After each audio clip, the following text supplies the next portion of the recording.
I never I thought my remember my life would end up grandmother this telling me way. that same story. Locked in a bathroom by my Funny own how the son for older you 2 days get, the because I clearer used too those much hot memories water. become. No food, no I chair, never just a thought I'd cold make it floor through that and winter. tap water. The snow I was could hear him high laughing with and his hope wife was while I sat fading there alone. fast. I But gave him you my see, the whole thing life about and he growing gave me a old by the locked door. fire is you When he realize finally opened warmth it, I isn't said just nothing. about the heat, But it's in my about the mind, I stories we had already share. decided what I was going to do next. My name is Frank Miller. I raised my son, Ethan, alone after his mother passed away.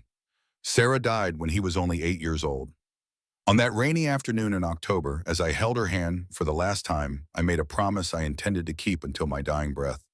I would never let our boy feel alone or unprotected. I would give him the life she would have wanted for him. And for 28 years, I did exactly that. I worked every job I could find.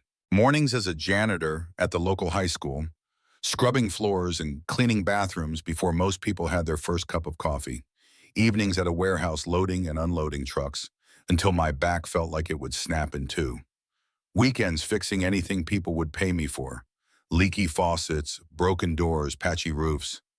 I went without new clothes for years so Ethan could have proper school uniforms, new shoes when he outgrew the old ones, and the best books.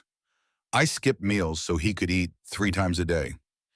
Every birthday I made sure he had a cake, even if I had to bake it from whatever I could find in our small kitchen. "Dad, why don't you ever buy anything for yourself?" Ethan asked me once when he was about 12. He had noticed I was wearing the same faded blue shirt I'd worn for years. "Because I have everything I need," I told him, ruffling his hair. "And seeing you happy is worth more than any new shirt." He smiled then, the kind of smile that made all the sacrifices worthwhile.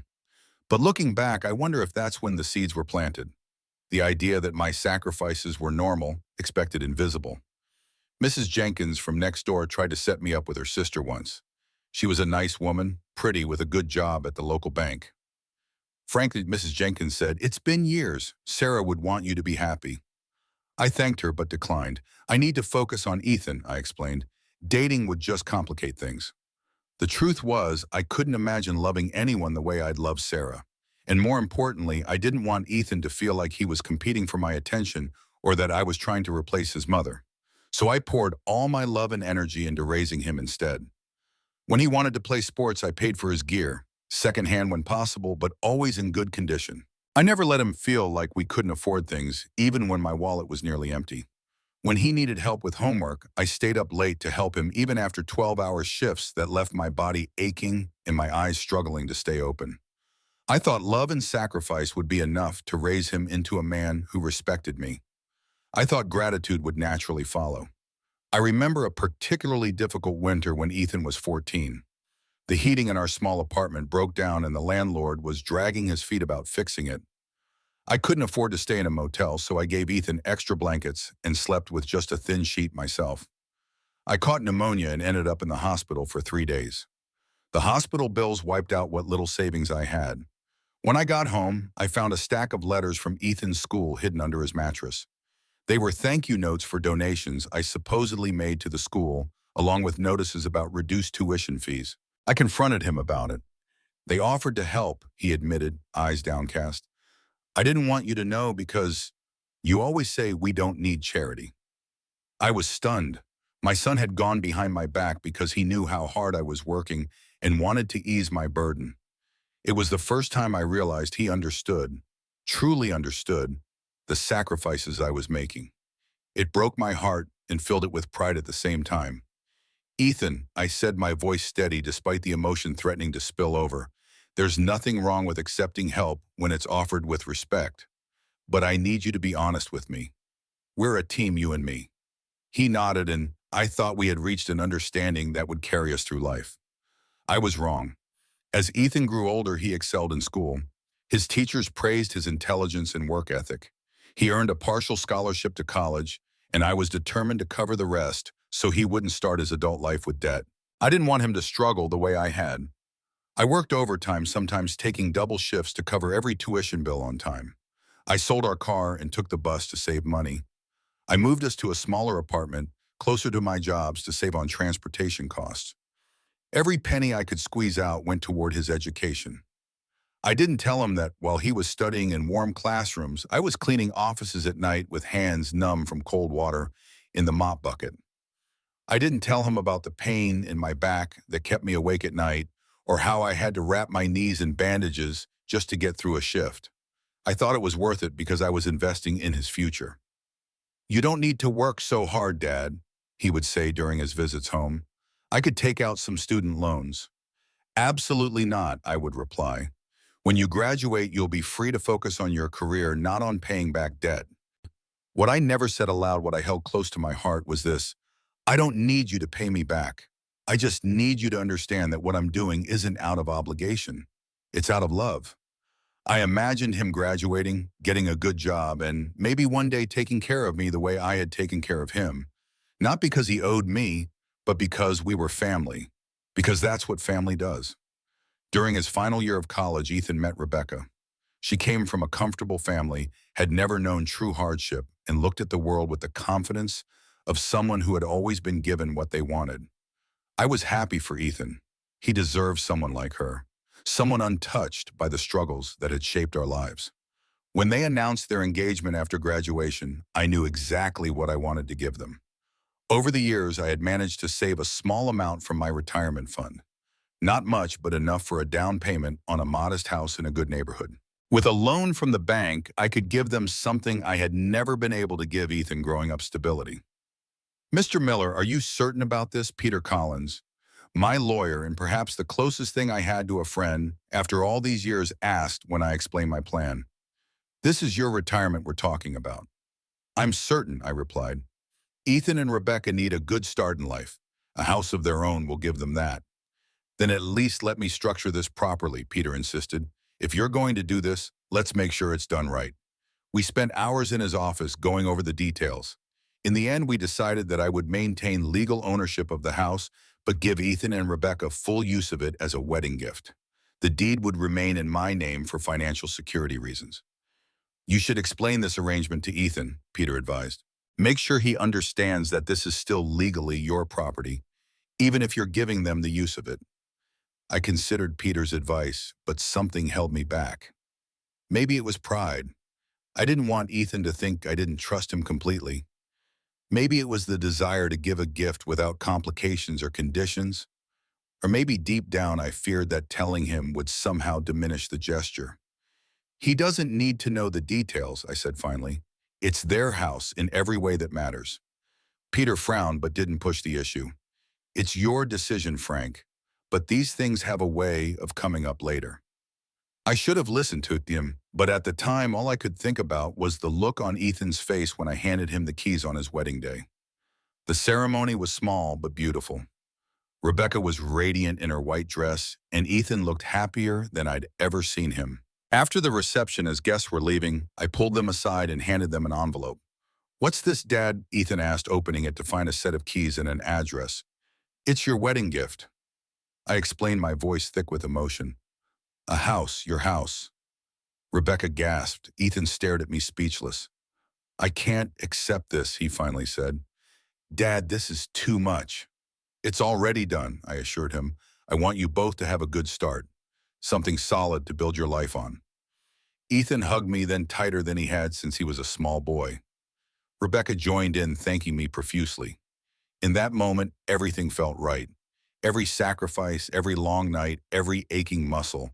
It had all been worth it to reach this perfect moment. "This is yours now," I told them, "so you'll always have a place to live." I didn't mention that the deed was still in my name. In my mind, there was no reason to doubt him. He was my son. Why would I ever need to protect myself from my own child? The first few months were a period of adjustment. I moved into one of the smaller bedrooms in the house, giving them the master suite. I stayed out of their way as much as possible, cooking my own meals, cleaning my own room, doing my own laundry. I thought I was being respectful. I didn't want to interfere in their marriage or make Rebecca feel like she wasn't the woman of the house. But little by little, things began to change. The gratitude I thought they felt for me started to fade. I was no longer the man who had sacrificed everything for his son. I became the old man in the back room, the unwelcome guest in what they increasingly thought of as their home. It started with small comments about the way I lived. "Dad, do you have to watch TV so late? The sound carries through the whole house." Then it was about food. Frank, we'd appreciate it if you'd stop buying so much milk. It takes up too much space in the fridge, and most of it goes bad before you finish it. At first, I told myself it was just them being stressed from work, maybe even worried about bills. The house wasn't expensive, but maintaining it cost more than they had expected.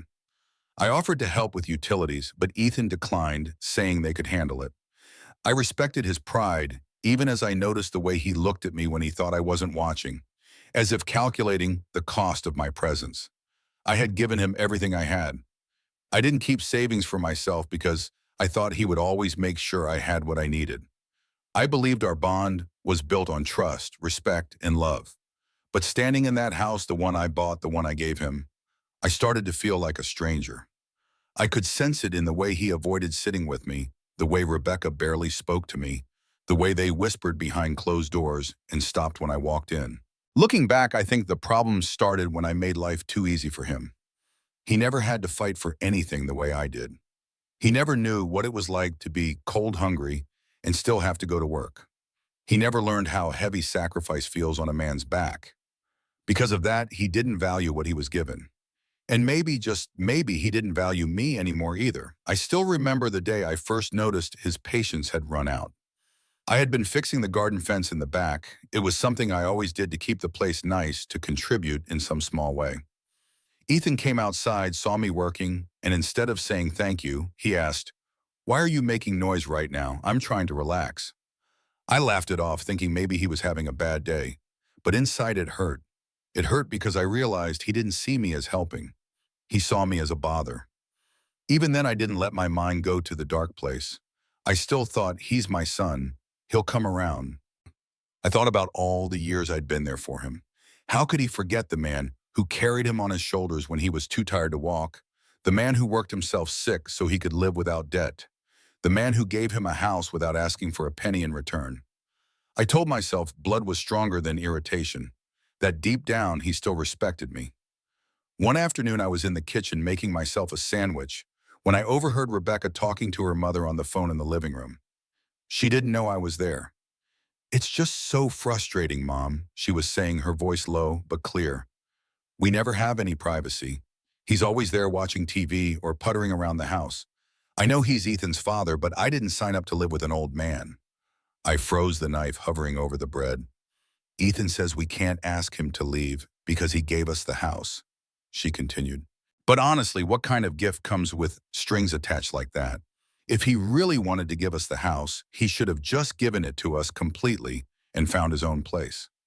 I set the knife down quietly and left the kitchen without making a sound. In my room, I started a small journal, recording my thoughts and feelings. It wasn't that I wanted to document the hurt. I needed to make sense of what was happening. How had we gone from the closeness we once shared to this cold distance? Today, I wrote, "I realized I might have overstayed my welcome. The house I bought with my life savings has become a prison, not for them, but for me." My arthritis had been getting worse. Years of physical labor had taken their toll on my joints, especially my knees and back. The doctor prescribed medication, but it was expensive, and I didn't want to ask Ethan for help. I had always been the provider, not the one in need. The cold made the pain worse, so I relied on hot showers to ease the stiffness in my joints. I never mentioned this to Ethan or Rebecca.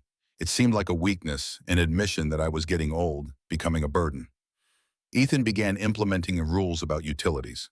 The thermostat was set lower than I found comfortable.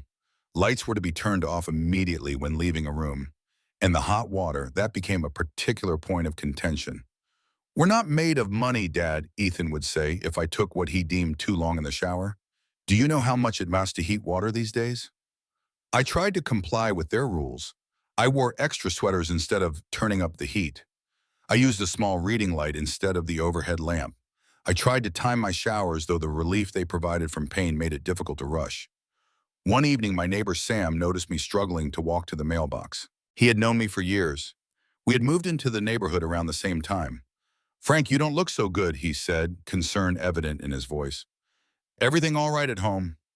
"Just getting old," I replied with a forced smile. Sam wasn't fooled. "That's not what I mean, and you know it. I've seen the way your boy talks to you these days." "Not right, Frank. Not right at all." I shrugged, uncomfortable with the direction of the conversation. He's just stressed with work and the house. It'll pass. Sam looked at me for a long moment. Pride's a dangerous thing, Frank. Sometimes you need to speak up before things go too far.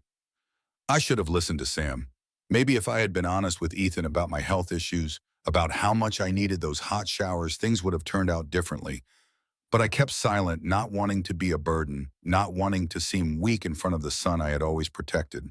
The incident happened on a particularly cold evening in late November. I had spent hours trying to fix a leaking pipe under the kitchen sink. My hands were numb, my back was screaming in pain, and all I wanted was a hot shower to ease the ache in my joints. I turned the water as hot as it would go and stood under the stream, feeling the warmth slowly penetrate my stiff muscles. I lost track of time. The relief was so great. It might have been 15 minutes or more before I heard the pounding on the door. At first, it was a light knock, but it quickly turned into loud, angry thuds. "How long are you going to be in there?" Ethan's voice came through the door, sharp and accusing. "You're wasting all the hot water." I tried to answer calmly, telling him I was almost done. But before I could even finish my sentence, he shouted back, his words dripping with contempt. "You think I'm made of money? You have no respect for other people in this house." There was no reasoning with him. His voice was so loud it drowned out the sound of the running water. And then without warning, I heard the distinct click of the lock from the outside. My heart sank. He had locked me in. At first I thought it was a joke, a cruel one maybe, but a joke nonetheless. I called his name, told him to unlock the door. No answer. I banged on the door, thinking maybe he'd realize how absurd this was, but all I heard was the sound of him walking away. Minutes passed, then hours. I sat on the edge of the bathtub, wrapped in a towel that quickly grew cold. The steam faded, replaced by the chill of the tiles. My stomach growled, my throat dry.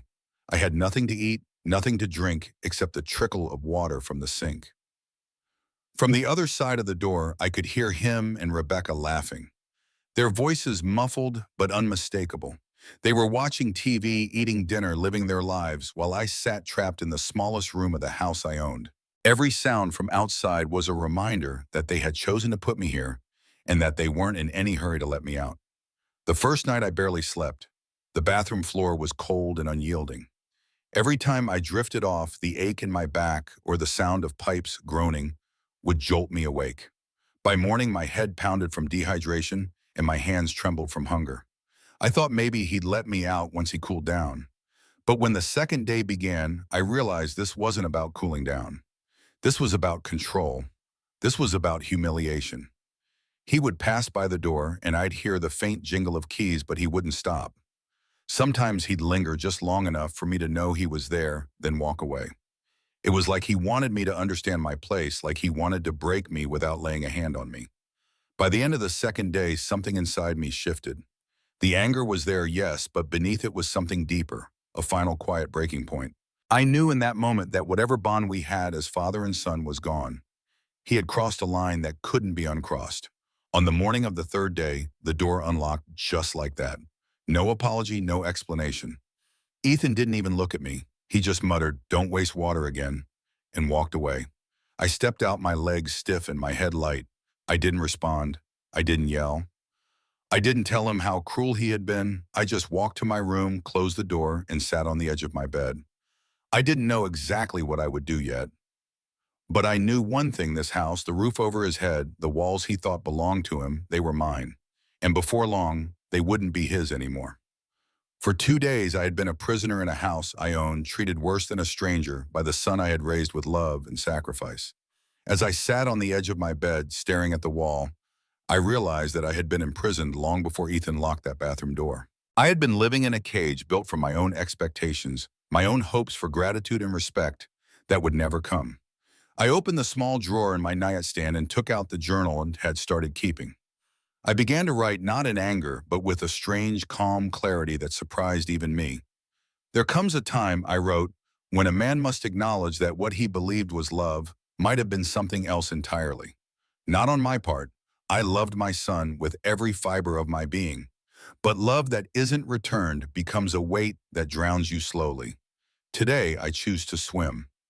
The first thing I needed was to confirm what I already knew. The deed to the house was still in my name. I had kept it in a small safe hidden in my closet, along with other important documents. My will, Sarah's death certificate, the life insurance policy that had helped us survive after she passed. The safe had remained untouched for years. I reached up to the top shelf of my closet where I kept a box of old tools and fished out the key from a small envelope taped to the bottom of the box. I opened the safe and there it was. The deed with my name printed clearly at the top, date stamped and notarized. Legal proof that this house, the one Ethan and Rebecca treated as exclusively theirs, still belonged to me. I carefully returned the deed to the safe, locked it, and replaced the key in its hiding place. Then I did something I hadn't done in years. I called Peter Collins, my lawyer. "Frank Miller," I said when his secretary put me through, "I need to discuss the house." "Frank," Peter's voice was warm, genuinely pleased to hear from me. "It's been a while. Is everything all right?" "No," I said simply, "everything is not all right. But it will be. Can I come see you tomorrow?" He must have heard something in my voice because he didn't ask questions. He just said, "Of course, first thing in the morning, 9 o'clock. That night I made dinner for myself as usual, a simple sandwich and soup. I ate alone in my room, listening to the sounds of Ethan and Rebecca moving around the house, talking, laughing. Once I heard my name mentioned, followed by hushed whispers, and then Rebecca's distinct giggle. I slept fitfully, my body still aching from 2 nights on the bathroom floor, my mind racing with thoughts of what would come next. But beneath the physical discomfort and mental turmoil, there was a strange sense of peace. I had made my decision. The uncertainty was gone. Now there was only the plan. The next morning I left the house early before Ethan and Rebecca were awake. I took the bus downtown to Peter's office, clutching a folder containing the deed and my other important papers. Peter's office was in an old building with high ceilings and wooden floors that creaked under your feet. His secretary, Mrs. Dawson, greeted me with a smile and a cup of coffee. She had been working for Peter since before I met him, and she had a kind face that reminded me a little of Sarah. "He's expecting you, Mr. Miller," she said, leading me to his office. "Go right in." Peter stood up when I entered, coming around his desk to shake my hand. He was a few years younger than me, with graying hair at his temples and glasses that made him look scholarly and trustworthy. "Frank," he said, gesturing for me to sit, "you look tired. What's going on?" I sat down heavily in the chair opposite his desk. For a moment, I didn't know where to begin. How do you tell someone that your own child has turned against you, that the years of love and sacrifice have amounted to nothing but contempt and cruelty? "I need to sell the house," I said finally, "the one I gave Ethan and Rebecca." Peter's eyebrows rose. "I see. And how do they feel about this?" "They don't know yet," I replied, "and I'd like to keep it that way until everything is finalized." Peter leaned back in his chair, studying me. "Frank, what happened? The last time we spoke about this house, you were excited to give it to them as a wedding gift." I took a deep breath and told him everything. The gradual change in Ethan's attitude, the growing contempt, the rules about utilities, and finally the 2 days locked in the bathroom. Peter listened without interrupting, his expression growing more concerned with each detail. When I finished, he removed his glasses and pinched the bridge of his nose. "I'm so sorry, Frank. That's awful. No one should be treated that way, especially not by their own child." He put his glasses back on and leaned forward. "Legally, you're on solid ground here. The deed is in your name. You can sell the property if you wish. But before we go down that road, have you considered other options? Have you tried talking to Ethan about how his behavior is affecting you?" I shook my head. There's nothing left to say. "He locked me in a bathroom for 2 days, Peter. 2 days, because I used too much hot water. What kind of conversation can follow that?" The morning after my meeting with Peter, I returned to the house to find Ethan and Rebecca in the kitchen. They barely looked up when I entered, continuing their conversation as if I wasn't there. I made myself a cup of coffee and stood by the counter, invisible in my own house. "I was thinking we could redo the guest bathroom next month," Rebecca was saying, scrolling through her phone. "The tiles are so outdated." "Sounds good," Ethan replied, sipping his coffee. "We could probably do most of the work ourselves to save money." I almost laughed at the irony. The guest bathroom, the one I had been locked in for 2 days, was now a renovation project. They were planning to beautify my prison cell. "Morning," I said, testing the waters. "Morning, Dad." Ethan replied, his tone neutral, as if the past 2 days had never happened. Rebecca merely nodded, not looking up from her phone. I took my coffee and retreated to my room, the small space at the back of the house that had become my sanctuary. I closed the door and sat in the old armchair by the window, looking out at the garden I had planted when we first moved in. The roses needed pruning. Peter had advised me to think carefully before making any permanent decisions. Selling the house is a big step, Frank, he had said. Once it's done, there's no going back. Your relationship with Ethan might never recover. What relationship, I had asked. The one where he locks me in a bathroom for 2 days? But now, in the quiet of my room, watching a robin hop along the fence I had built, I wondered if there was anything left to salvage. Ethan was still my son. For 28 years, I had loved him more than anything in the world. Could I really walk away from that? I decided to give it one more chance. Not for Ethan's sake, but for my own peace of mind. I needed to know I had tried everything before taking such a drastic step. That evening, I made dinner for all three of us. A pot roast with vegetables. Ethan's favorite meal since childhood. I set the table in the dining room, something we rarely used anymore. I even found an old bottle of wine I had been saving for a special occasion. When Ethan and Rebecca came home, they were surprised to find the table set and the house smelling of roast beef and herbs. "What's all this?" Ethan asked, setting his briefcase down. "I thought we could have dinner together," I said, "as a family." Rebecca's eyes darted to Ethan, a silent message passing between them. "We actually had plans to meet friends for dinner," she said, not quite meeting my eyes. "Oh," I tried to hide my disappointment. "Another time then." "Yeah, sure, Dad," Ethan said, already heading upstairs to change. "Sorry about the short notice." They left 20 minutes later, the pot roast cooling on the stove. I sat alone at the carefully set table, the candles I had lit casting long shadows on the wall. I poured myself a glass of the wine and raised it in a silent toast to Sarah, wondering what she would think of what our son had become. The next morning, I decided to take a different approach. Instead of trying to force a connection that Ethan clearly didn't want, I would observe and document. I needed to be sure that my feelings weren't clouding my judgment, that the situation was as bad as it seemed. I started keeping detailed notes in my journal, recording every interaction, every slight, every moment that made me feel unwelcome in what had once been my home. It wasn't just cathartic, it was evidence, both for myself and for whatever might come next. 3 days after the bathroom incident, I was in the backyard tending to my small vegetable garden. It was one of the few places I felt truly at peace in the house now. Rebecca came out onto the back porch talking on her phone. She didn't see me behind the tall tomato plants. "Mom, you don't understand how awkward it is," she was saying, her voice carrying clearly in the still afternoon air. "He's always around, watching us, judging everything we do. It's like we're living with a ghost that won't move on." I froze my hands deep in the soil. I know Ethan feels responsible for him, but this isn't what I signed up for. I thought we'd have our own place, our own life. She paused, listening.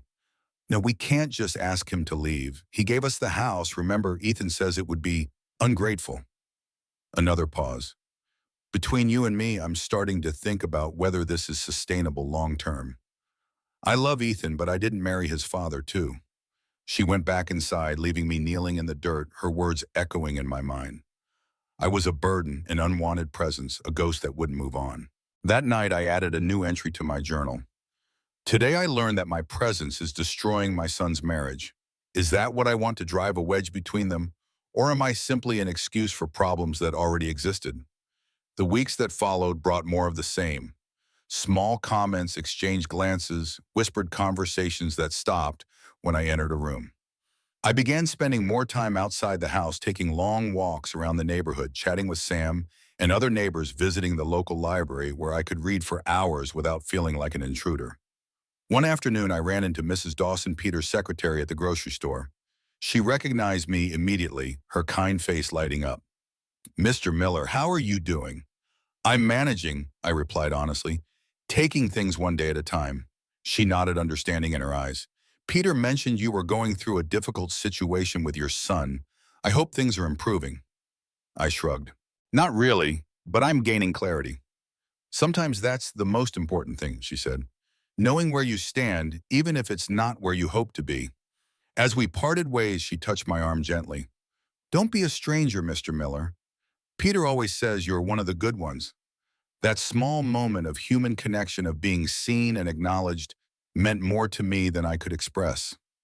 I had been so focused on Ethan's rejection that I had forgotten there were other people in the world who valued me. When I returned home that day, I found Ethan in the living room, staring at a stack of bills with a furrowed brow. "Everything okay?" I asked, setting down my grocery bags. He looked up startled. "Just bills. The water heater needs replacing and the property taxes are due next month." I saw an opportunity. "I could help with that if you'd like. I've got some savings." It was a test of sorts. Would he accept help from me? Would he recognize that I was still trying to be there for him? "We don't need your money, Dad," he said, his voice harder than necessary. "We can handle our own finances." "It's not a handout," I clarified. "Just family helping family." "Well, maybe if you used less hot water, we wouldn't need a new heater in the first place," he snapped. There it was, the blame, the resentment, the implication that my very presence was a problem. I retreated to my room without another word, my decision crystallizing with each step. The next day I called Peter and told him I was ready to move forward with selling the house. "Are you absolutely sure, Frank?" he asked. "I'm sure," I replied. "I've given it one last chance. Nothing's changed." Peter sighed. "All right, I'll start the process, but we'll need to do this carefully to avoid any legal complications. Given the circumstances, I recommend a private sale rather than going through a real estate agent. Less visibility that way." "Whatever you think is best," I agreed. "I trust your judgment." Over the next few days, I began making small, discreet preparations. I sorted through my belongings, deciding what to keep and what to leave behind. I researched small coastal towns where I might start fresh places with mild climates that would be easier on my arthritis. I opened a new bank account that Ethan didn't know about, separate from my regular finances. All the while, life in the house continued as before. Ethan and Rebecca largely ignored me, except to complain about some perceived inconvenience I had caused. I kept to myself, speaking only when spoken to, careful not to rock the boat while my plans took shape. One evening, about a week after I had decided to sell the house, I was searching through my closet for my old passport when I made a disturbing discovery. The small wooden box where I kept Sarah's jewelry, the few precious pieces I had saved to give to Ethan's future wife or daughter, was missing. I searched frantically, thinking I must have misplaced it. It had been years since I'd opened it, but I knew exactly where it should have been. I tore apart my closet, looked under the bed, checked every drawer in my room. Nothing. With a growing sense of dread, I went to Ethan and Rebecca's bedroom. They were out for the evening at a dinner party with friends. I had never invaded their privacy before, but this was different. Those were Sarah's things, irreplaceable sentimental items that connected us to her memory. I found nothing in their bedroom, but when I checked their bathroom, I noticed Rebecca had a new necklace hanging on her jewelry stand, a delicate gold chain with a small diamond pendant. Sarah's necklace, the one I had given her on our 10th anniversary. My hands shook as I examined it. There was no doubt it was Sarah's, which meant Ethan had taken the box from my room and given the jewelry to his wife without asking me, without even mentioning it. I carefully replaced the necklace and left the yard's room, closing the door quietly behind me. Back in my own space, I sat on the edge of my bed, a strange calm settling over me. Any doubts I had about selling the house vanished in that moment. Ethan hadn't just taken my dignity and my place in his life. He had taken the last physical connections I had to his mother. That was the night I stopped seeing him as my little boy and started seeing him as the man he had become. Selfish, entitled, ungrateful. The next morning, Peter called with news. "I think I found a buyer," he said. "A young couple, first-time homeowners. They can pay cash, which simplifies things considerably. They're eager to close quickly." "How quickly?" I asked. "2 weeks, possibly less. I've drawn up the paperwork. All we need is your signature." 2 weeks. In 14 days, I could be free of this house, free of the constant reminders of my son's rejection, free to start a new life somewhere else. "Let's do it," I said. The following Saturday, while Ethan and Rebecca were at her parents' house for their monthly family dinner, I met Peter at his office to sign the papers. The sale was straightforward. The house would change hands in 12 days, with the funds deposited directly into my new account. The buyers would take possession immediately. "What about your living arrangements?" Peter asked as I signed the final document. "Where will you go?" I've rented a small apartment near the beach in Cheddar Cove, I told him. It's a quiet town about 3 hours south of here. I'll move my things out the morning of the closing. Peter nodded, his expression a mixture of concern and understanding. And Ethan, when will you tell him? I had thought long and hard about this. Part of me wanted to be there to see his face when he realized what I had done, to witness the moment he understood that his actions had consequences. But a larger part, the part that had raised him, that had loved him unconditionally for so many years, couldn't bear to see his pain even now. I won't, I said finally. I'll be gone before he knows anything has changed. The new owners can explain. Frank, Peter said gently, he's still your son. Don't you think you owe him an explanation? I owed him a father who would protect him, provide for him, and love him, I replied. And I fulfilled that obligation for 28 years. I don't owe him anything else. But as the days passed and the date of my departure drew nearer, I found myself wrestling with that decision. Was I being too harsh? Was I allowing hurt and anger to dictate actions I might later regret? I thought about writing Ethan a letter explaining my reasons, offering him a chance to reach out when the dust settled. But every time I sat down to write, the words wouldn't come. What could I possibly say that would make him understand the depth of his betrayal? How could I express the pain of realizing that the child you sacrificed everything for sees you as nothing but a burden? 5 days before the closing date, I was clearing out the last of my belongings when I found an old photo album I had forgotten about. It contained pictures from Ethan's childhood, his first day of school, baseball games, camping trips, birthday parties. In every photo, he was smiling, his eyes bright with innocence and joy. And in many of them, I was right beside him, my arm around his shoulders, my face reflecting his happiness. What had happened to that boy? Where had I gone wrong?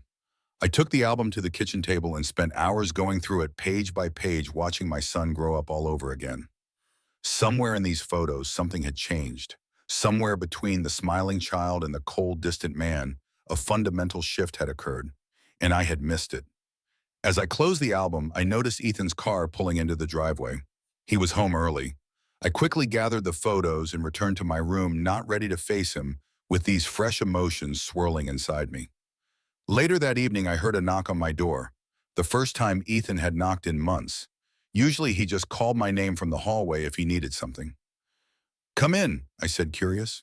Ethan entered, looking uncomfortable. "Dad, Rebecca and I have been talking, and we think it might be better for everyone if you considered moving to Sunshine Meadows." I stared at him, not understanding. "What's Sunshine Meadows?" "It's a retirement community," he said, not meeting my eyes. "They have assisted living options. It would give you more independence and you'd be around people your own age." The words hit me like a physical blow. A retirement home. My son wanted to put me in a home. I was only 58 years old, fully capable of caring for myself, and he was already trying to ship me off to die among strangers. "I see," I managed to say, my voice surprisingly steady despite the storm raging inside me. "It's not that we don't want you here." Ethan continued, his tone suggesting exactly the opposite. "It's just that Rebecca and I are thinking about starting a family soon, and space is going to be tight." Starting a family? My son was planning to have children, my grandchildren, and his solution was to remove me from the picture entirely rather than seeing me as part of that family. "I'll think about it," I lied, just wanting him to leave before I said something I couldn't take back. He nodded, looking relieved.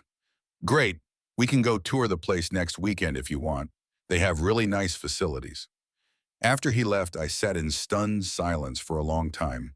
Then I opened my journal and wrote a single sentence. "Today, my son suggested I move to a retirement home so he could have more space for a family he hasn't even started." That night, I couldn't sleep. I kept thinking about what Ethan had said about the casual way he had suggested removing me from his life, as if all the years, all the sacrifices, all the love counted for nothing. In the early hours of the morning, I made a decision. I had been planning to leave a letter for Ethan, offering a chance for reconciliation once he had learned his lesson. Now I wasn't sure there would be a letter. Some betrayals cut too deep for words to heal. The next day, I went through my daily routine as if nothing had changed. I made breakfast, read the newspaper, worked in the garden. Ethan and Rebecca were both busy with their jobs, leaving early and returning late. They barely spoke to me, which suited my purposes perfectly. The less contact we had, the easier my departure would be. In the evening, while they were out at a movie, I packed the last of my belongings. Clothes, books, personal items that couldn't be easily replaced. Everything fit into 2 suitcases and a small box. It was surprising how little I needed to take with me. Most of my life's possessions were tied up in this house in memories that no longer served me. 3 days before the closing date, I received a call from Peter. "The buyers want to close early," he said. "They're eager to move in and all the paperwork is ready. Could you be out by tomorrow?" Tomorrow. The word sent a jolt through me. Was I ready to leave so soon, to cut ties with the life I had built, with the son I had raised? Yes, I heard myself say, "Tomorrow works." I made arrangements for a small moving truck to pick up my things first thing in the morning. I booked a hotel room in Cedar Cove for a few nights while I finalized the lease on my new apartment. Everything was falling into place with a speed that felt both terrifying and exhilarating. That evening, as I sat in my room, looking out at the garden for what would be the last time, I heard Ethan and Rebecca in the kitchen discussing their plans for the guest bathroom renovation. Their voices drifted down the hallway, carefree and animated, completely unaware that by this time tomorrow, they would no longer have a house to renovate. I thought about joining them, about sitting down at the kitchen table and telling them everything, giving Ethan one last chance to be the son I had raised him to be. But what would be the point? He had made his choices. Now it was time for me to make mine. In the morning, I woke before dawn. The house was silent, Ethan and Rebecca still asleep. I moved quietly, carrying my suitcases to the front door, making one final check to ensure I hadn't forgotten anything important. In my room, I looked at the bed where I had slept for the last time, the small desk where I had written in my journal, the window that framed the garden I would never tend again. So many memories in this space, both good and bad. I had decided to leave a letter after all. Not a long explanation or a plea for understanding, but a simple statement of facts. Ethan deserved to know that his actions had consequences, that the way he had treated me had led directly to this moment. I placed the envelope on the kitchen table where he would find it when he woke up. Inside was a single page with 3 paragraphs. "Ethan, by the time you read this, I will be gone, and so will this house. I have sold it to a young couple who will be taking possession today. They are aware of the situation and have legal documentation proving their ownership. You locked me in a bathroom for 2 days because I used too much hot water. You took your mother's jewelry without asking. You suggested I move to a retirement home so you could have more space. Each of these actions revealed how little you value me, how little respect you have for the father who sacrificed everything to give you a good life. I hope someday you understand what you've lost. Not just a house, but a father who loved you more than his own life. Dad." As I placed the letter on the table, I noticed something on the refrigerator. A brochure for Sunshine Meadows, the retirement home Ethan had mentioned. The cover showed smiling elderly people playing cards in a sterile-looking common room. This was what my son had planned for me. This was my future in his eyes. I took one last look around the kitchen, where I had cooked countless meals for Ethan, where I had watched him grow from a boy to a man. Then I picked up my suitcases and walked out the front door, closing it quietly behind me. The moving truck was waiting at the curb, the driver leaning against the hood, sipping coffee from a paper cup. He nodded at me as I approached. "Mr. Miller, ready when you are." I looked back at the house. My house, though not for much longer. The house I had bought with years of hard work, the house I had given to my son as a gift, the house that had become a symbol of everything that had gone wrong between us. "I'm ready," I said, and I was surprised to realize it was true. Despite the pain, despite the sense of loss, I felt lighter than I had in years. Free. As the truck pulled away from the curb, I didn't look back. I had spent too many years looking back, trying to hold on to something that no longer existed. Now it was time to look forward, to discover who Frank Miller could be when he wasn't defined by being Ethan's father. 3 hours later, I stood on a small balcony overlooking the ocean, the salt breeze cool on my face. My hotel room was simple but comfortable, with a view of the water and the rhythmic sound of waves breaking on the shore. My phone had been silent all morning. I imagined Ethan was still asleep, unaware that his world was about to change dramatically. Or perhaps he had found my letter, already was calling my old number in a panic, trying to understand what had happened. I had changed my number the day before another thread cut in the process of freeing myself. I felt a momentary twinge of guilt. Was I being too harsh? Too final? But then I remembered the cold bathroom floor, the sound of Ethan and Rebecca laughing while I sat hungry and alone, the casual way he had suggested I move to Sunshine Meadows. No, I wasn't being too harsh. I was finally standing up for myself after years of putting his needs before my own. Peter had called earlier to confirm that the sale had been finalized. The money was in my account, a substantial sum that would support me comfortably for years to come. The new owners would be arriving at the house around noon, ready to claim their new home. I imagined the scene: Ethan and Rebecca waking up, finding my letter, their disbelief turning to panic as they realized I wasn't joking. Then the doorbell ringing, strangers on the threshold with legal documents proving that the house was now theirs. The shock, the confusion, the desperate attempts to reach me by phone. It should have made me happy, this vision of their comeuppance. But all I felt was a deep, hollow sadness. This wasn't how I had imagined my relationship with my son would end. This wasn't the legacy I had wanted to leave. I turned away from the ocean view and sat on the edge of the bed, suddenly exhausted. The adrenaline of the morning had worn off, leaving me drained and melancholy. I had won, in a sense. I had reclaimed my power, asserted my worth, secured my financial future. But it felt like a Pyrrhic victory, one that cost more than it gained. My phone rang, startling me. It wasn't Ethan. He didn't have my new number. It was Peter. "It's done," he said when I answered. "The new owners have taken possession. I thought you'd want to know." "How did it go?" I asked, not sure I wanted to hear the details. Peter hesitated. "About as well as could be expected. Your son was upset. He threatened legal action, but I explained the situation clearly. The house was always in your name, Frank. He has no legal recourse." I closed my eyes, picturing Ethan's face contorted with anger and betrayal. And Rebecca, she was in tears. I think the reality hit her pretty hard. "They asked where you were, but I told them I wasn't at liberty to say." A heavy silence fell between us. "Did I do the right thing, Peter?" I finally asked, voicing the doubt that had been growing since I left the house. "That's not for me to say," he replied gently. "You did what you felt you had to do after being treated badly for a long time. Whether it was right or wrong, only time will tell." After we hung up, I lay back on the bed, staring at the ceiling. The distant sound of waves provided a rhythm to my thoughts, a constant reminder that life goes on, that tides rise and fall regardless of human dramas. I had imagined this moment for weeks, the moment when Ethan finally understood that his actions had consequences, when the comfort he had taken for granted was suddenly stripped away. I had thought it would feel like justice, like vindication. Instead, it felt like loss. One more loss in a life that had already seen too many. But there was no going back now. The house was sold, the money transferred, my old life left behind. All I could do was move forward one day at a time and hope that somewhere down the road there might be a chance for healing. As the afternoon sun cast long shadows across my hotel room, I opened my journal and wrote a new entry. Today, I left the house I bought, the son I raised, and the life I knew. Tomorrow, I start again. There is freedom in that, and fear and hope. Mostly hope. The sound of waves became my constant companion in the days that followed. My small hotel room in Cedar Cove offered a panoramic view of the ocean, its endless blue expanse stretching toward the horizon. Each morning I woke to sunlight filtering through gauzy curtains and the rhythmic percussion of water meeting shore. It had been 3 days since I left the house, 3 days since Ethan and Rebecca had discovered my letter and the new owners on their doorstep.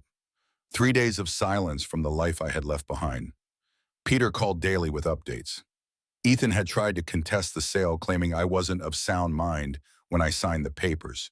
He had even threatened to sue Peter for facilitating what he called elder abuse. But the legal facts were clear.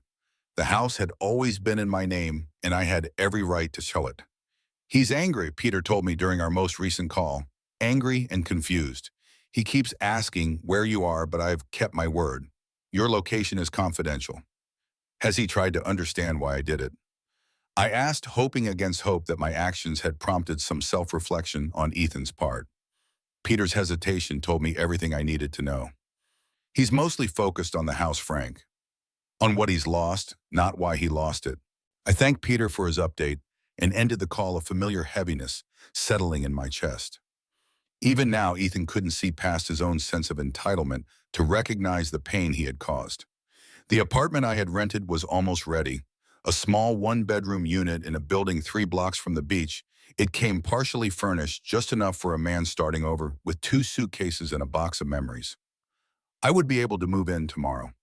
That afternoon, I walked along the shoreline, watching children build sandcastles and couples stroll hand in hand. Cedar Cove was primarily a vacation destination, but it had a small, year-round community of retirees and local business owners. The pace was slower here, the atmosphere more relaxed than the suburb where I had spent the last 3 decades. I found a bench facing the water and sat down, letting the sun warm my face. My arthritis had improved significantly since arriving here.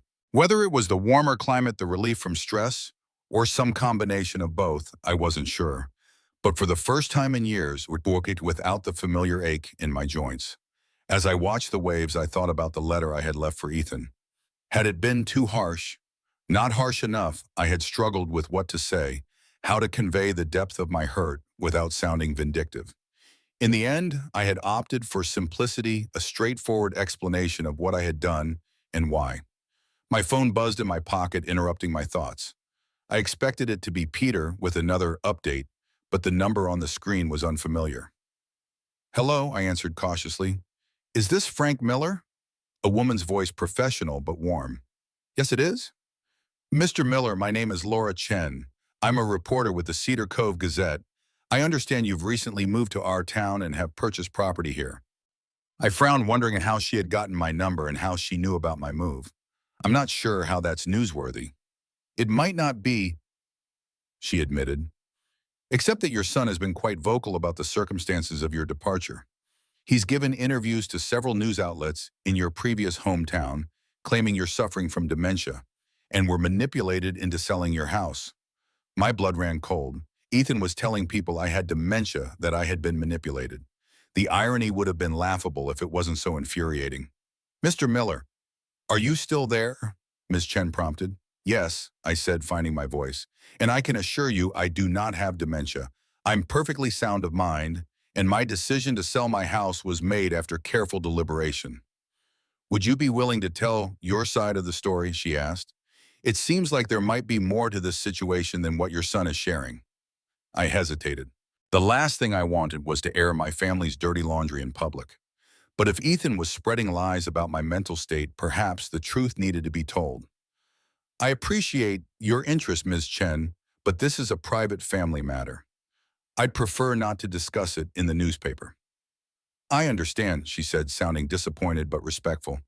"If you change your mind, please don't hesitate to call me. Sometimes telling your story can be therapeutic." After we hung up, I sat on the bench for a long time, watching the tide come in. Ethan was trying to paint me as a confused old man who didn't know what he was doing. It was a desperate attempt to salvage his reputation and possibly to build a case for invalidating the sale. That evening, I called Peter and told him about the reporter's call. "I was afraid something like this might happen," he sighed. "Ethan came to my office yesterday demanding to know where you were. When I refused to tell him, he said he'd find other ways to resolve the situation. I guess this is what he meant." "Can he actually contest the sale based on claims that I have dementia?" I asked, worried, despite my confidence in the legal paperwork. "Not successfully," Peter assured me. "We have the medical records from your physical last month, which show no signs of cognitive impairment. Plus, the documentation for the sale is airtight, but he could make things unpleasant for a while." "He already has," I said wearily. "Frank," Peter said, his voice gentle, "have you considered talking to him directly? Not to give in, but to explain your side without the emotion of the moment?" I had considered it more times than I cared to admit. But each time I remembered the cold bathroom floor, the sound of Ethan's laughter while I sat hungry and trapped the casual way he had suggested I move to a retirement home. The pain was still too raw.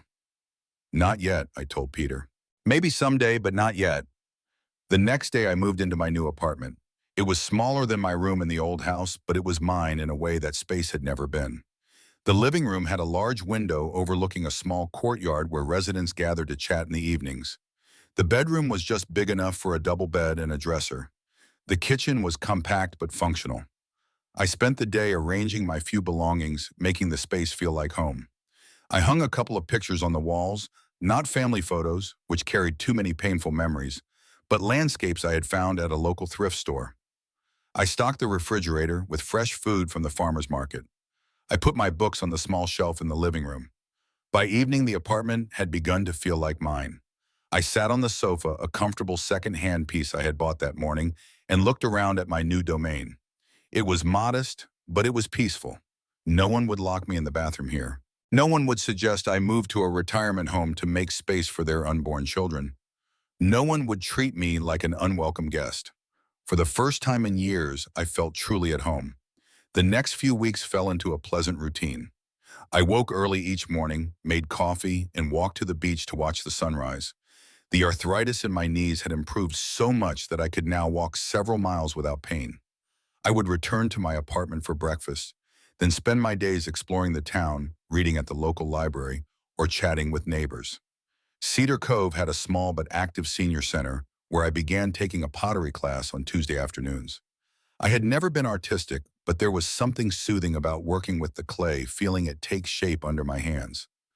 My first attempts were laughably bad lopsided bowls and mugs that leaked, but I found myself looking forward to the class each week.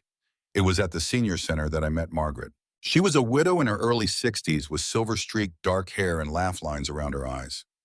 She taught the pottery class and owned a small gallery in town where she sold her work. "You're new here," she observed during my third week in her class. "Cedar Cove or just the center?" "Both," I replied.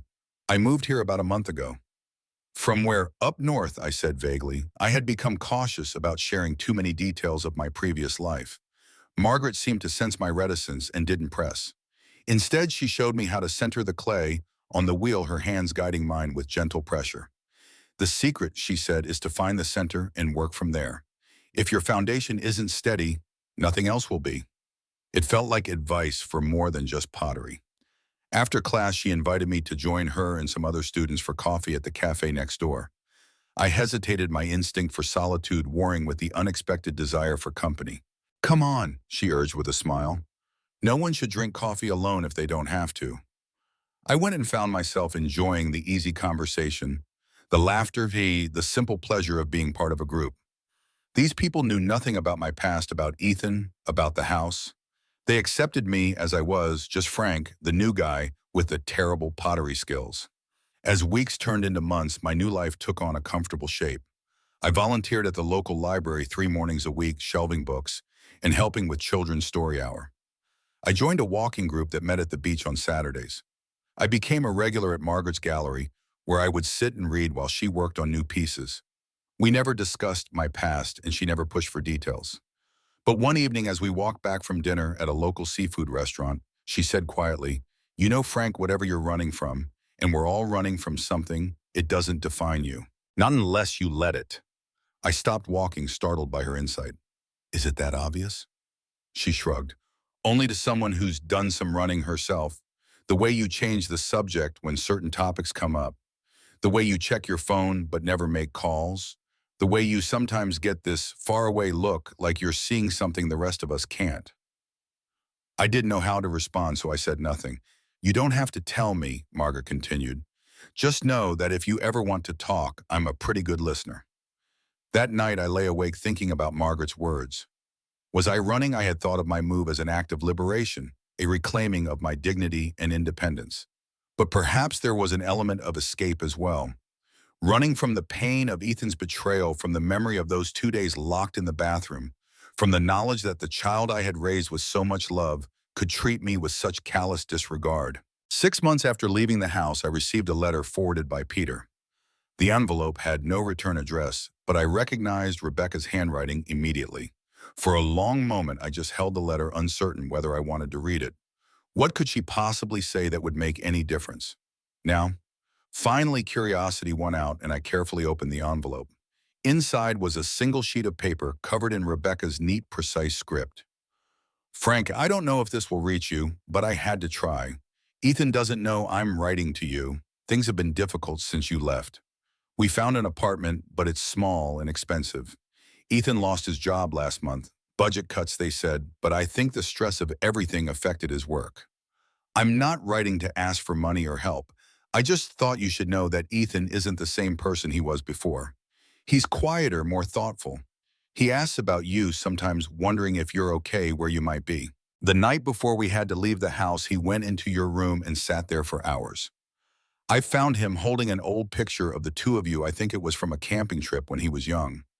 He was crying, Frank. I've never seen him cry like that before. I'm not excusing what he did to you.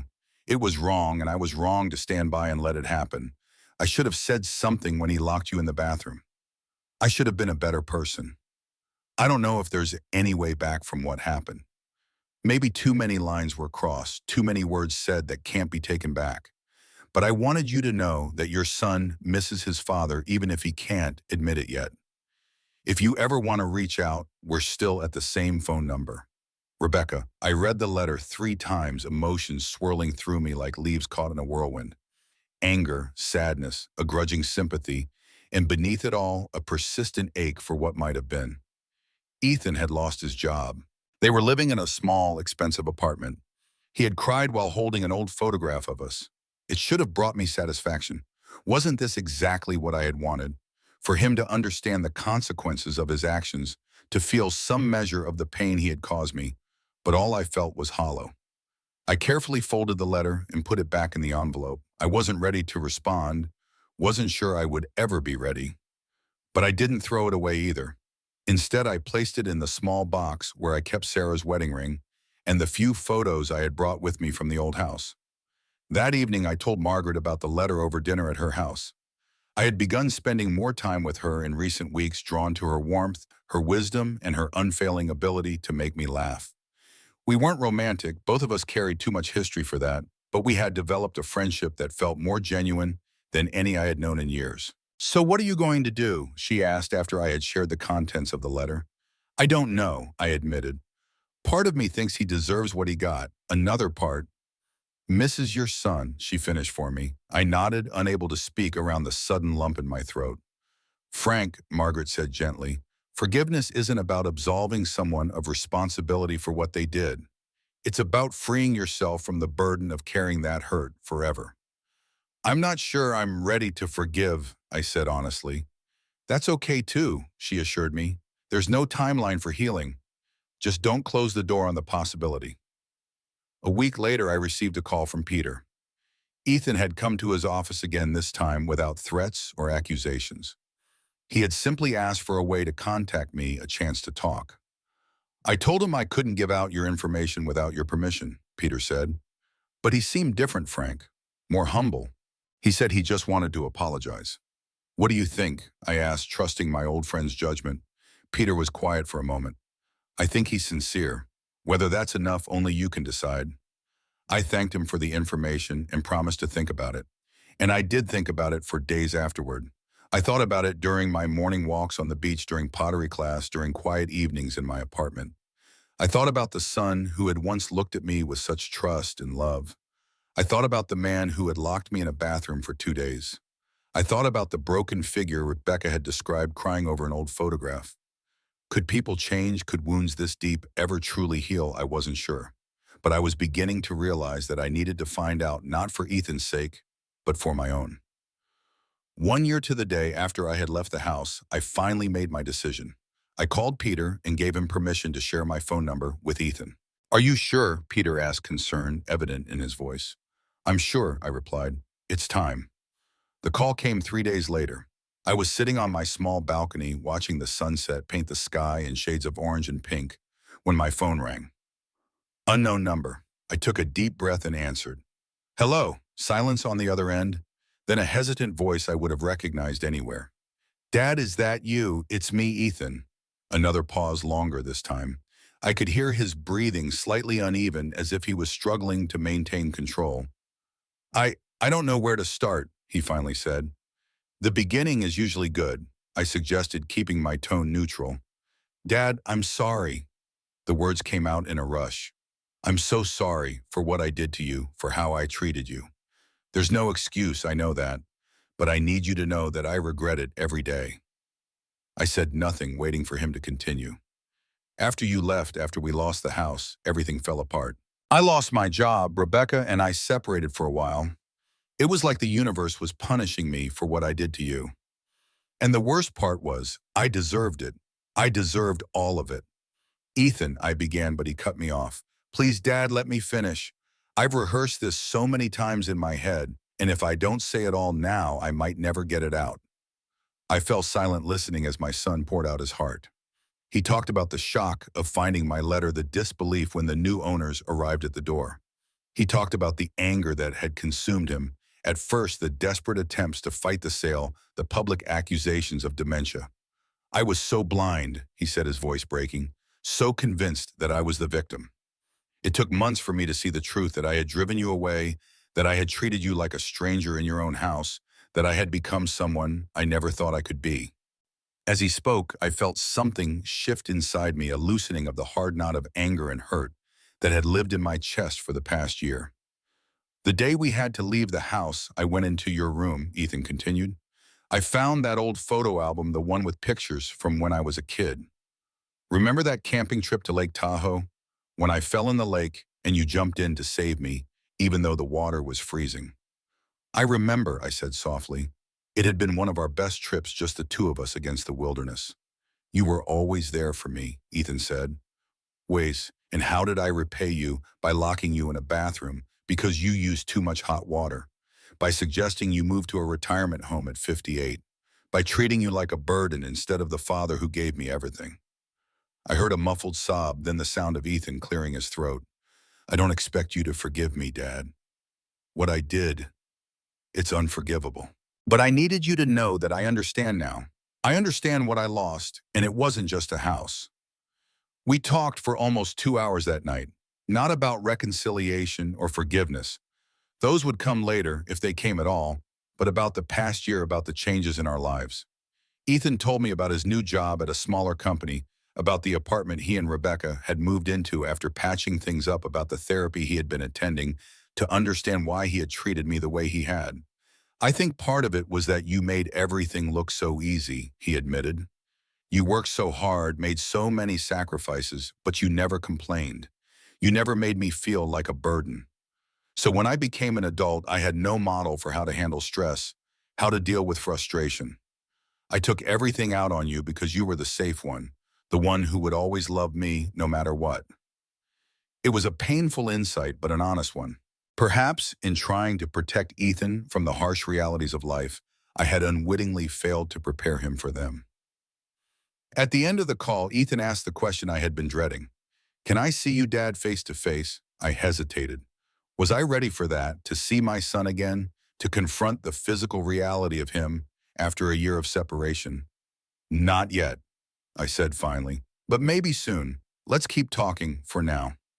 He accepted my decision with a grace that surprised me. The old Ethan would have pushed, would have tried to get his way immediately. This Ethan, this new, more reflective version of my son, simply said, I understand, whenever you're ready. After we hung up, I sat on my balcony for a long time, watching as stars appeared one by one in the darkening sky. The conversation with Ethan had left me emotionally drained, but strangely peaceful. For the first time in years, I felt like we had truly heard each other. The next day, I told Margaret about the call over coffee at her gallery. She listened without interrupting, her eyes warm with understanding. So what happens now? She asked when I had finished. I don't know, I admitted. Part of me wants to see him, to try and rebuild something from the ashes of what we had. Another part is still scared that nothing has really changed, that if I let him back into my life, the same patterns will emerge. Margaret nodded thoughtfully.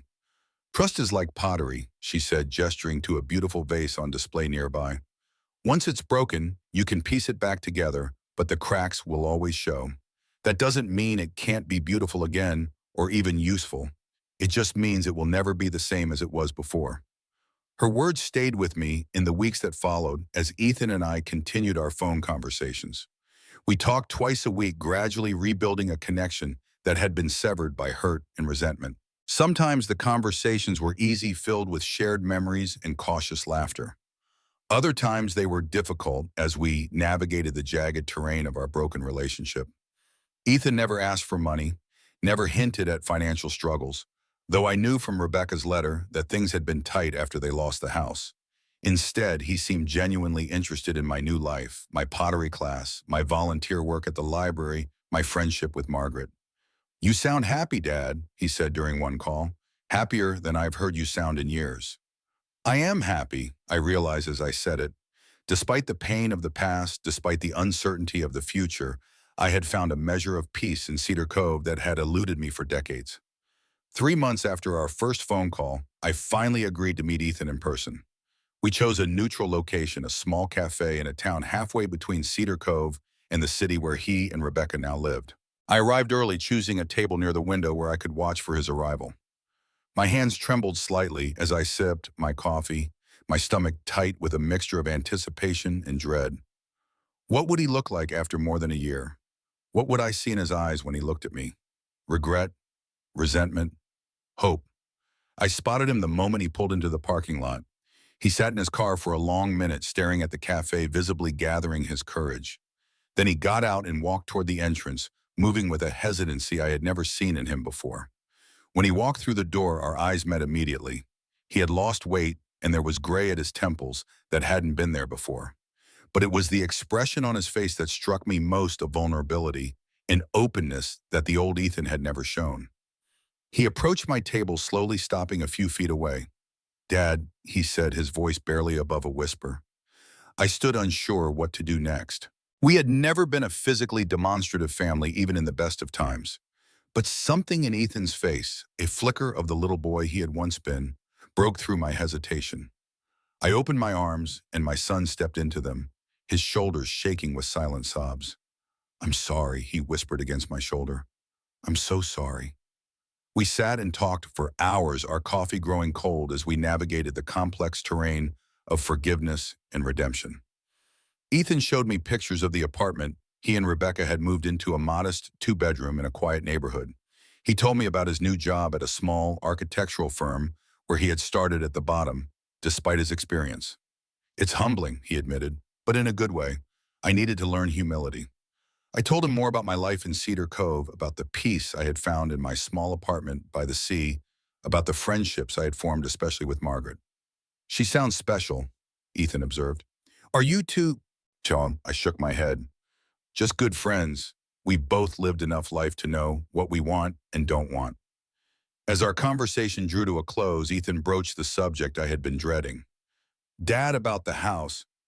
"The house is gone, Ethan," I said firmly. "Sold to a young couple who needed it more than you did. That chapter is closed." He nodded, accepting my words without argument. "I understand, but I want you to know that I don't blame you for selling it. You had every right to do what you did. I just wish, I had appreciated what I had before I lost it." It was a sentiment I understood all too well. How many times had I wished I had appreciated Sarah more before she was taken from me? How many times had I wished I had recognized the first signs of Ethan's changing attitude before it was too late? We both made mistakes.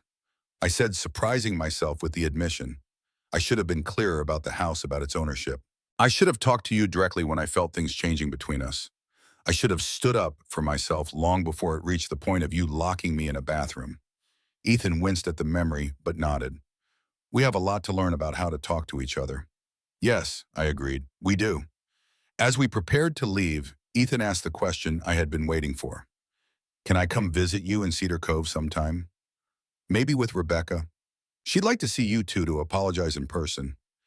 I considered his request. Was I ready to welcome them into my new life, to let them see the home I had created for myself after leaving the one we had shared? "Yes," I said finally. "I think that would be good, but not right away. Let's take this slowly, one step at a time." Ethan nodded, relief washing over his face. "Thank you, Dad, for giving me a chance I don't deserve." As we walked to our cars, Ethan hesitated, then asked, "Do you think you'll ever be able to forgive me? Truly forgive me?" I looked at my son, this complex mixture of the boy I had raised and the man he had become, and felt the last remnants of my anger begin to dissolve. "I already have," I realized aloud. "Not because you deserve it, or because what you did wasn't wrong, but because holding on to that anger was hurting me more than it was hurting you." Tears filled Ethan's eyes. "I don't know what to say." "You don't have to say anything," I told him. "Just do better. Be better, not for me, but for yourself." We embraced one last time before parting ways, the physical connection bridging some of the distance that still remained between us. It wasn't a perfect reconciliation; those exist only in fairy tales. But it was a beginning, the tentative first step toward rebuilding what had been broken. As I drove back to Cedar Cove that evening, watching the sunset paint the sky in shades of gold and crimson, I felt lighter than I had in years. The weight of anger and betrayal that I had carried for so long had finally begun to lift. I thought about the house, the one I had bought with years of hard work, the one I had given to my son as a gift, the one I had taken back in an act of defiance and self-preservation. It had been the center of our story for so long, the physical manifestation of all that had gone wrong between us. But houses, I realized, are just structures of wood and stone. They can be bought and sold, built and demolished. The true foundations of our lives are not made of concrete, but of the connections we form, the love we give, and receive the forgiveness we offer when it's hardest to do so. I pulled into the parking lot of my apartment building as the last light faded from the sky. Margaret was waiting on the front steps, a warm smile on her face. "How did it go?" she asked as I sat down beside her. "It was a start," I said. "A good start." She nodded in understanding the complexity behind those simple words. "Life rarely gives us neat endings, does it? Just new beginnings if we're brave enough to take them." I thought about Ethan, about the long road ahead of us, about the work still to be done. I thought about the house that was no longer mine and the home I had found here in Cedar Cove. I thought about Sarah and what she would think of the man I had become, stronger, wiser, more willing to stand up for myself, but also more capable of forgiveness. New beginnings. I agreed, taking Margaret's hand in mine. "I think I'm ready for those." As we sat together under the stars, I felt a sense of peace that had eluded me for too long. The last house, the physical structure that had been the battleground for so much pain, was gone. But the foundation of family damage, though it was, remained. And on that foundation, however cracked and imperfect, there was still room to build something new. Not a house this time, but a home. A home defined not by walls and deeds, but by understanding, respect, and the kind of love that survives even the deepest betrayals. A home that exists not in a physical space, but in the connections we choose to nurture and the forgiveness we find the strength to offer. It wouldn't be easy. There would be setbacks, misunderstandings, old wounds reopened, and new ones created. But for the first time in years, I believed it was possible. And that, I realized as I looked up at the vast expanse of stars above us, was enough for now. The months that followed my reunion with Ethan brought changes I never expected. Our relationship, once shattered beyond recognition, began to take on a new form, different from what we had before, but perhaps stronger in its own way. Ethan and Rebecca visited Cedar Cove for the first time in early spring. I showed them my small apartment, introduced them to Margaret, and took them to my favorite spots along the shoreline. There was an awkwardness at first, a careful politeness as we navigated this new territory. But by the second day, something had shifted. The tension eased, replaced by a tentative warmth. "Your place suits you, Dad," Ethan remarked as we walked along the beach. "I've never seen you look so at peace." It was true, the constant pain in my joints had diminished to an occasional twinge. My face had lost the pinched, anxious expression I hadn't even realized I'd been wearing. I slept deeply each night, lulled by the distant sound of waves. "Cedar Cove has been good for me," I agreed. "It gave me a chance to discover who I am outside of being your father." Ethan nodded, his expression thoughtful. "I never considered that before, that you might need an identity beyond just being my dad. I was so wrapped up in my own life that I couldn't see you had needs too." Well, these moments of insight from Ethan still surprised me. The therapy he'd been attending had clearly given him tools for self-reflection that I had never possessed at his age. During their visit, Rebecca pulled me aside while Ethan was helping Margaret move some pottery in her studio. "I want to apologize," she said, her eyes meeting mine directly. "What happened in that house? I was complicit. I should have spoken up when Ethan locked you in the bathroom. I should have been a better person." "We all made mistakes," I replied, finding that I truly meant it. "Do you regret selling the house?" she asked quietly. I considered her question carefully. "I regret that it came to that point. I regret not communicating better, not standing up for myself sooner. But the actual selling, no. It was necessary. For all of us, I think." Rebecca nodded. "It woke us up, made us look at ourselves in ways we'd been avoiding." She hesitated, then added, "We're expecting a baby. Due in September." The news hit me with unexpected force. A grandchild. Despite everything, despite the wounds still healing between us, life was moving forward. Congratulations, I said, meaning it. You'll be wonderful parents. We hope so, she replied. We're trying to learn from past mistakes to be better than we were. When they left 2 days later, the goodbye was different from our meeting at the cafe. Less raw emotion, more genuine connection. We had found a way to be together that acknowledged the past without being defined by it. We'll call you once a week, Ethan promised, and maybe you could come visit us next month. See the apartment. I agreed, surprised by how much I wanted to see the life they were building. Summer brought more changes. Margaret and I grew closer, our friendship deepening into something neither of us had expected at this stage of life. We never used the word love. It seemed too simplistic for the complex bond between us. But there was tenderness there and understanding and a quiet joy in each other's company. I never thought I'd find this again. Margaret confessed one evening as we sat on my balcony watching the sunset. After Robert died, I assumed that part of my life was over. I know what you mean, I replied, thinking of Sarah and the years of loneliness that had followed her death. It's different this time, though, more deliberate somehow.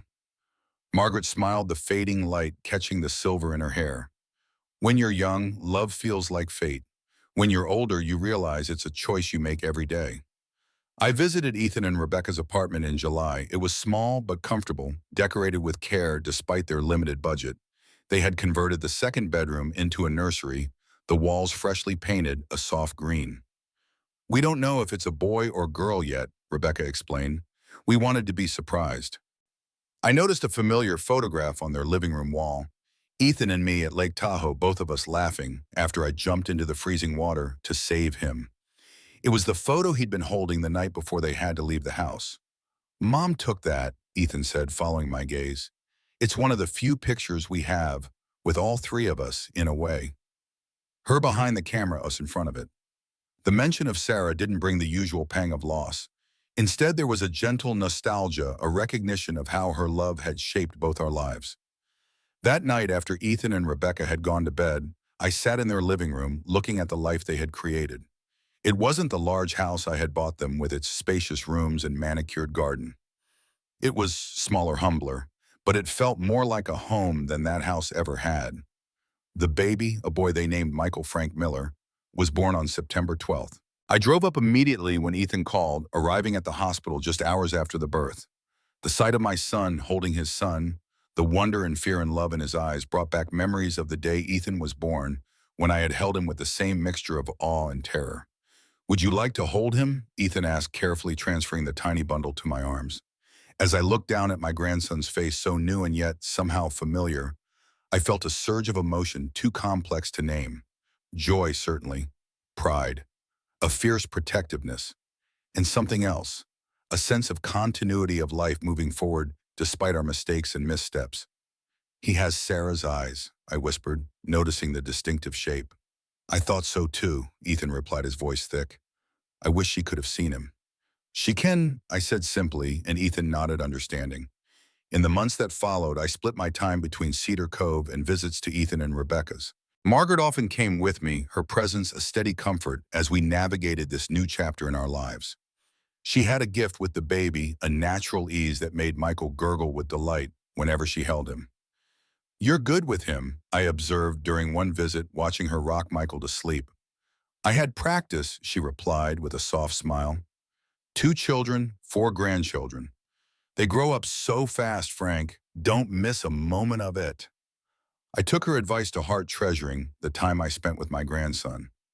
I read him stories, sang off-key lullabies, and watched in amazement as he began to recognize me, his tiny face lighting up when I entered the room. One afternoon, while Michael napped and Rebecca was at work, Ethan and I sat on their small patio drinking coffee. Dad, he said hesitantly, I've been thinking about something. Rebecca and I have been saving, and we're almost ready to start looking for a house again. Something modest, but with a yard for Michael. I nodded, pleased by their careful planning. That sounds sensible. The thing is, he continued, we could use some advice. Not money, he added quickly, just guidance. You've always been good with practical matters, and I trust your judgment more than mine when it comes to these things. The simple admission that he valued my opinion, that he recognized my wisdom in areas where he felt uncertain, meant more than any apology or grand gesture could have. "I'd be happy to help," I told him. "Whatever you need." As winter approached, bringing cool breezes to Cedar Cove and the promise of holidays, I reflected on the journey of the past 2 years. From the man who had been locked in a bathroom by his son, to the grandfather who now divided his time between two homes, between the family he had rediscovered and the new life he had built.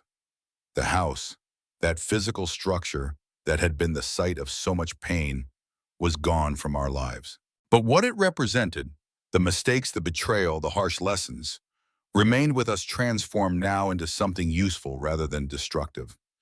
One evening, as Margaret and I walked along the beach under a sky ablaze with stars, she asked, "Do you ever think about what would have happened if you hadn't sold the house, if you had stayed?"